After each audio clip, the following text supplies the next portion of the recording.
नमस्कार मित्रों,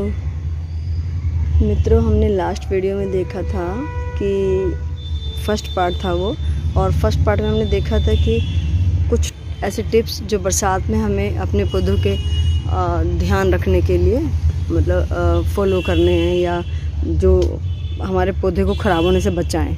क्योंकि बरसात में पानी की बहुत ज़्यादा मात्रा ज़्यादा हो जाती है और पौधे ऊपर से लेके मिट्टी तलक में उसमें इतना पानी होता है, पौधे ऊपर तक पूरे गीले होते हैं डेली, और मिट्टी इतनी गीली होती है तो पौधों को जो है ज़्यादा बरसात भी नुकसान कर जाती है। तो उसके लिए हमने कुछ टिप्स पीछे लास्ट वीडियो में देखे थे, तो उसी का ही सेकंड पार्ट हम आज आगे बनाने जा रहे हैं।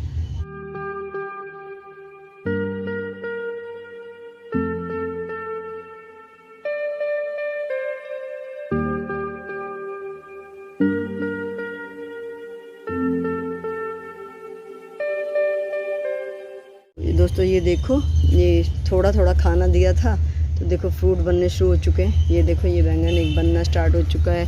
यहाँ पे भी आप देखेंगे ये एक बैंगन बनना स्टार्ट हो चुका है। ये देखो दोस्तों, हाँ ये बैंगन बनने लगे हैं और अभी फ्लावरिंग भी है इसमें। तो दोस्तों उसके बाद जब जितने हमने लास्ट कुछ पॉइंट्स हमारे रह गए थे, जिसमें हमें समय समय पर थोड़ी टाइम पे बरसात के दिनों में जैसे ही हमें मौसम थोड़ा सूखा मिले, जैसे हमें लगे कि आज हमारा जो है आज मौसम थोड़ा सूखा हुआ है, और देखो दोस्तों इसमें मैं बात करते करते बीच में छोड़ दिया मैं बोल रही थी कि जैसे मौसम सूखा लगे तो हमें इसमें नीम ऑयल का स्प्रे करना पड़ेगा। और फंगीसाइड पाउडर का मैं पहले बताया था। फंगीसाइड पाउडर आप मेरे पास कार्बनडिज़म है और ट्राइकोडर्मा है, तो मैं तो उन्हीं का स्प्रे करती हूँ। मैं भी आपको बताती हूँ। दोस्तों यहाँ पे देखो, ये एक तना छेदक कीड़ा था जिसने यहाँ पे होल किया, और यहाँ होल करते ही ये ऊपर का पौधे की जान अब इसमें नहीं है। अब ये धीरे धीरे देखो, ये 2 पत्तियाँ ये देखो कैसे डेड हो गई बिल्कुल। ये 2 पत्तियाँ बिल्कुल डेड हो गई, ये वाली, ये देखो। और यहाँ आपको मैंने दिखाया, अभी देखो यहाँ से उसने छेद किया। अब मुझे इसको यहाँ से कट करना पड़ेगा, नहीं तो ये अंदर कीड़ा जहाँ तक जाएगा वहाँ तक ये पौधा ख़राब हो जाएगा। तो दोस्तों इसी वजह से, क्योंकि इतने सारी तरह के जो कीड़े होते हैं, इतने सारे जो हमारे ये पौधों को नुकसान करने वाले जो शत्रु कीट हमारे होते हैं, ये बहुत पौधों को ख़राब कर देते हैं। तो हमें नीम ऑयल का, मैं देखो मेरे पास ये नीम ऑयल है, मैं पूसा से लेके आई थी। ये मेरा नीम ऑयल है, मैं पूरा 1 लीटर का ले आई थी। और ये इसमें से कम ये मतलब इस कैप को लगा लो आप, आधे से भी आधा 1 लीटर में हम डाल के और इसको स्प्रे कर दें सारे में। तो उसमें जो है बीच में जैसे ही मौसम सूखा मिले, जैसे ही बरसात ना हो जिस दिन, तो हमें शाम के टाइम इसको स्प्रे करना है। क्योंकि जो दोस्तों जो इंसेक्ट्स होते हैं, जो ये सब शाम को ही अटैक करते हैं। शाम को पौधे पे आ जाते हैं, रात भर में उस पर अपने जो इनकी एग लेइंग हो जाती है, और सारे में एग इतने सारे हो जाते हैं, और धीरे धीरे फिर वो इतने ज़्यादा मात्रा में होते हैं और वो पौधों को बहुत नुकसान पहुंचाने लगते हैं। तो उसके लिए हमें ये बीच में नीम ऑयल का स्प्रे करते रहना चाहिए। अगर आपके पास नीम ऑयल नहीं है तो आप नीम की पत्तियों को लेके उनको थोड़ा 2 दिन पानी में डिप करके रख दें। उस पानी को आप डायरेक्टली उसको भी आप स्प्रे कर देंगे तो भी बहुत जो है बेनिफिट होगा। लेकिन वो आपको थोड़ा जल्दी करना पड़ेगा। मतलब उसको आप थोड़ी जल्दी मीन्स, क्योंकि वो इतना ज़्यादा हाई नहीं होता, तो वो थोड़ा लाइट ही होता है।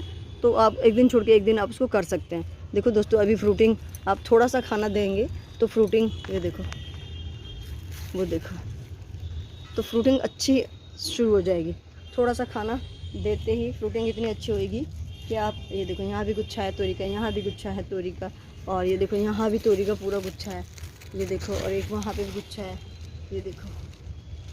तो ये और ऊपर भी हैं, और करेले भी लग रहे हैं। करेले देखो, ये करेले देखो, ये लग रहे हैं। यहाँ भी एक तोरी का गुच्छा मुझे नज़र आ रहा है। लेकिन दोस्तों ये फ्रूटिंग तभी तक हो पाएगी जब हम इसको केयर करेंगे। हमें इसको जो है पेस्टिसाइड और हमें ऑर्गेनिक ही सब कुछ यूज़ करना है। तो पेस्टिसाइड के लिए हमें अपने पेट से बचाने के लिए हमें नीम ऑयल का स्प्रे करना पड़ेगा।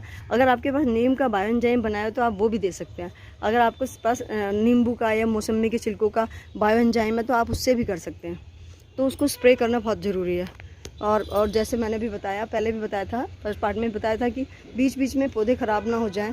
कुछ पौधे ऐसे होते हैं दोस्तों, ज़्यादा पानी की वजह से, बरसात की वजह से कुछ ख़राब हो जाते हैं। जैसे जो हाइब्रिड गुड़हल होता है हमारा, वो पौधे भी हमारे ख़राब हो जाते हैं। मेरा भी एक पौधा ऐसे ख़राब हो गया, मैं देख नहीं पाई और वो ख़राब हो गया।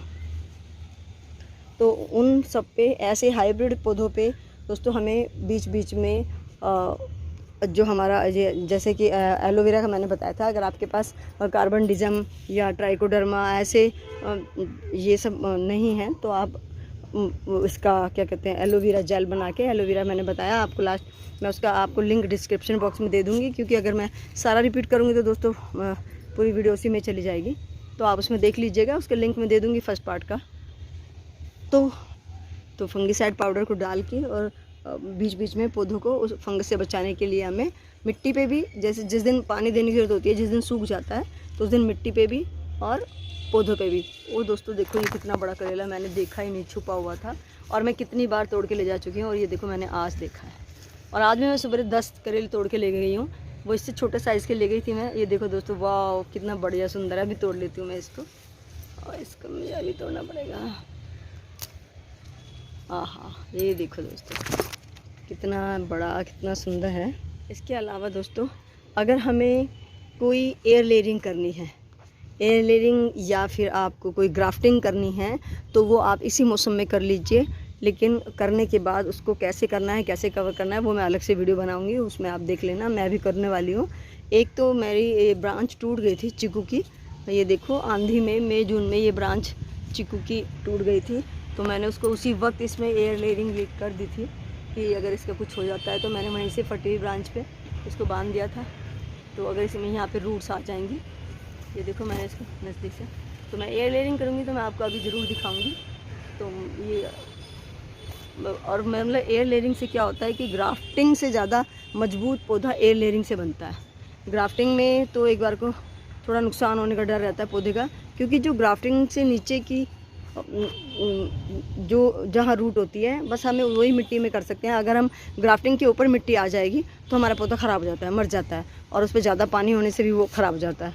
लेकिन जो एयर लेयरिंग से पौधा बनता है वो, या गुट्टी से, जिसे हम गुट्टी भी कहते हैं, गुट्टी से जो पौधे बनते हैं उसमें ऐसा कोई दिक्कत नहीं होती। तो जो गुट्टी वाले पौधे होते हैं वो हमारे ज़्यादा अच्छे होते हैं। इसके बाद दोस्तों, अभी तक हम 3 पॉइंट अभी हमने क्या किया कि एक तो हमें नीम ऑयल का थोड़े दिन 2 दिन बाद 3 दिन बाद हमें स्प्रे करते रहना चाहिए। और उसके अलावा हमें फंगिसाइड पाउडर का इस्तेमाल बीच बीच में करते रहना चाहिए। अगर हमें कुछ कटिंग्स लगानी है तो हम वो भी लगा सकते हैं।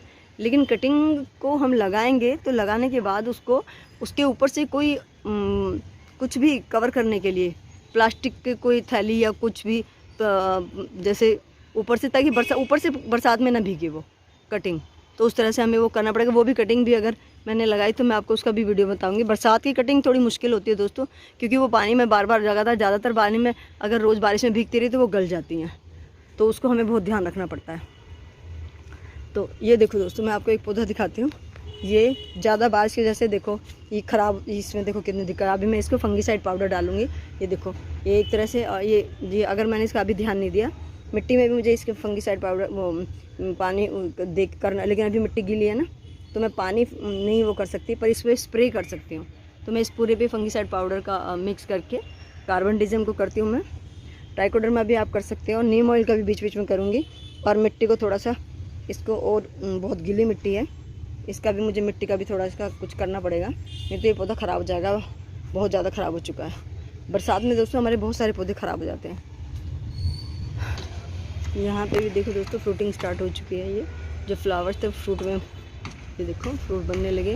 मैंने इन सब में थोड़ा थोड़ा खाद दिया था, थोड़ा सा वर्मी कंपोस्ट और थोड़ा सा बनाना पिल पाउडर मैंने इनमें डाला था, तो जिससे फ्लावरिंग और फ्रूटिंग दोनों ही हो रही हैं, अच्छी हो रही हैं। कुछ अगर आपने लास्ट टाइम कुछ देर से, जैसे अक्टूबर नवंबर में अगर कुछ कटिंग्स लगाई हों तो वो कटिंग्स हम जैसे 2-3 महीने में तो हम उनको नहीं निकालते।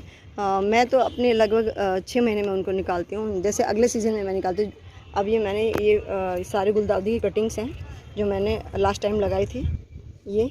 अब ये सारी कटिंग्स हैं, अब इनको मैं अच्छे से अलग अलग लगा दूँगी, खूब अच्छी खाद पानी दे के, तो इनमें बहुत सारी फ्लावरिंग होगी। ये सब कटिंग्स हैं जो लास्ट ईयर की कटिंग्स दोस्तों। ये बोगनवेल, ये देखो दोस्तों बोगनवेल का कटिंग्स हैं ये जो मैंने लास्ट टाइम लगाई थी, कितनी बड़ी बड़ी हो गई है। ये सब कटिंग है, देखो दोस्तों इतनी बड़ी कटिंग है। तो इन सबको भी अलग करना है। इनको इस वक्त आप गमला दे देंगे, मिट्टी में इनको अलग से लगा देंगे, तो इनमें निकालने का भी ये शौक में नहीं आएंगे पौधे, और आराम से लग जाएंगे। ये दोस्तों ये भी बोगनवेल की कटिंग है, ये देखो ये कटिंग है। सड़क से ही ये कटिंग ले ली थी। ये रेड कलर के जो सड़क पे होते हैं, रेड है क्या पिंक होते हैं, पिंक जो है कटिंग लेके और लगा दिया था। और अब एक सीज़न पूरा हो गया, अक्टूबर में मैंने लगाया था दोस्तों। और अभी ये देखो पूरे अच्छे से अब मैं इनको फ्लावरिंग पे हैं, ये मैं इनको अलग कर लूँगी। कुछ मैंने रोज़ को, देखो ये रोज़ थे इनकी, मैं आपको दिखाती हूँ। ये देखो दोस्तों, ये गर्मियों में बहुत सारी इनकी जो ब्रांचेज हैं इस तरह से सूख जाती हैं, इस तरह से जो डाई बैक हो जाता है और ये पौधे ख़राब हो, कुछ ब्रांचेस ख़राब हो जाती हैं। मैंने इन सबको आज सवेरे कटिंग कर दिया। ये देखो इन सबको आज ही सुबह मैंने कटिंग किया है। और ये सारे रोज़ मैंने नीचे उतार के यहाँ पे ये कटिंग करके इनमें थोड़ी थोड़ी गुड़ाई भी की थी। मिट्टी बहुत गीली है इनकी, ये देखो। बल्कि दोस्तों अभी ये वाला ये भी रह गया, इसमें मुझे भी कटिंग करना है। बारिश शुरू हो गई थी तो मैं छोड़ के चली गई थी बीच में, इसकी कटिंग रह गई, बाकी इनकी मैंने की है। तो आपको इस तरह से जो थोड़ी सी छटनी, जो पौधे ज़्यादा बड़े बड़े भारी भारी हो गए हों तो उनकी छटनी भी करनी पड़ेगी। अभी उनको कर दो, बरसात में तो अननेसेसरी बहुत ज़्यादा ग्रोथ हो जाएगी, जिसके लिए जो खाना बहुत ज़्यादा लेंगे। अब यहाँ पे देखो दोस्तों ये लौकी की बेल है, अब इसमें बीच बीच में ये देखो ये सब कीड़े ने कर दिया, ये देखो। और कीड़े की जैसे फिर उस पर लाल चींटियाँ आने लगती हैं, ये देखो ये आ रही हैं लाल चींटियाँ, ये अलग से नुकसान करती हैं। तो इसलिए हमें नीम ऑयल वगैरह इन पर बहुत ज़्यादा ज़रूरी है, बीच बीच में स्प्रे करना नीम ऑयल। ये पूरा जगह जगह पे देखो आप। इसका एक इलाज और है, आप इसे जानते होंगे, ये पता नहीं 10-20 रुपीज़ की आ जाती है, लक्ष्मण रेखा। अगर हमें और भी कुछ नहीं कीड़ों से बचने के लिए तो हमें इसको सारे में इसको इसके ऊपर या इस तरह से, ये भीग गई है दोस्तों, ये थोड़ा सा ना इसलिए लगने में दिक्कत कर रही है। एक हाथ से मैं वीडियो बना रही हूँ तो थोड़ा मुश्किल भी हो रहा है। तो आप इसको भी सारे में, जैसे जहाँ जहाँ लाल चींटियाँ आ रही हैं परेशान कर रही हैं, देखो जैसे ये है अभी यहाँ देखो लाल चींटियाँ आ रही है ना इतनी सारी, देखो। और मैं इस पर यहाँ ऐसे लगा दूँगी, ये आएंगी नहीं, सारी चली जाएंगी। जब तक बारिश से ये धुल नहीं जाएगा तब तक नहीं आएगी। अभी देखो फ्लावरिंग हो रही है, अगर हमने इसमें नीम ऑयल स्प्रे नहीं किया तो दोस्तों यहाँ पे कीड़ों की इसको सारे ख़राब कर देंगे, जैसे जगह जगह से पत्तियाँ ख़राब कर दी देखो।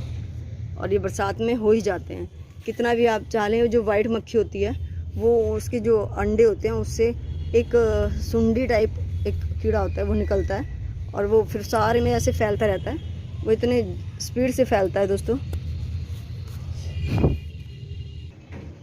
वो इतनी स्पीड से फैलता है, और एक पौधे के साथ अगर उसके साथ सटे हुए और भी पौधे हों तो वो उन सबको ख़राब कर देता है। तो और ये देखो मैंने सैंजन की कटिंग भी लगाई थी, मैं आपको दिखाती हूँ। ये देखो दोस्तों मैंने बिल्कुल गर्मी में लगाई थी, 15 मई के बाद लगाई थी मैंने ये। और ये इतनी सारी इकट्ठी लगाई थी। पहले तो सारी फूट गई थी, लेकिन क्योंकि इन्हें स्पेस नहीं मिला और मैंने निकाल नहीं पाई। अभी मुझे ये भी अलग अलग करने हैं, तो इसलिए ये और बाकी ख़राब हो गई, 1-2 ही रह गई जो बस बाहर की तरफ है। तो ये इतनी ऊंची भी हो गई, देखो। अभी मुझे ये भी निकाल के लगानी है अलग से, सबको सेपरेट करना है। और ये जंगली बैंगन देखो, इन पर भी मुझे ग्राफ्टिंग करनी है। तो बहुत सारे काम होते हैं दोस्तों, इस तरह के सारे काम हमें अभी करने होते हैं। तो अभी जो पुराना वाला जो फर्स्ट पार्ट है इसका, मैं उसका लिंक डिस्क्रिप्शन बॉक्स में दे दूँगी दोस्तों। और अगर आपकी कोई क्वेरी हो, आप कोई पूछना चाहें कुछ भी, तो आप जो भी कमेंट में आप कमेंट करके पूछ सकते हैं। जो भी पूछेंगे मैं उसका आंसर ज़रूर दूँगी। तो बाकी ये कुछ और बचेगा तो दोस्तों नेक्स्ट पार्ट में लाना पड़ेगा। अभी फ़िलहाल के लिए इतना ही। तो लेकिन दोस्तों ये ध्यान रखिएगा, अगर फ्लावरिंग हो रही है, फ्रूटिंग छोटी छोटी जैसे फ्रूटिंग स्टार्ट हो चुकी, तो खाना देना मत भूलना, नहीं तो आपका फ्रूट नहीं आएगा। अभी के लिए इतना ही। धन्यवाद दोस्तों, बाय बाय।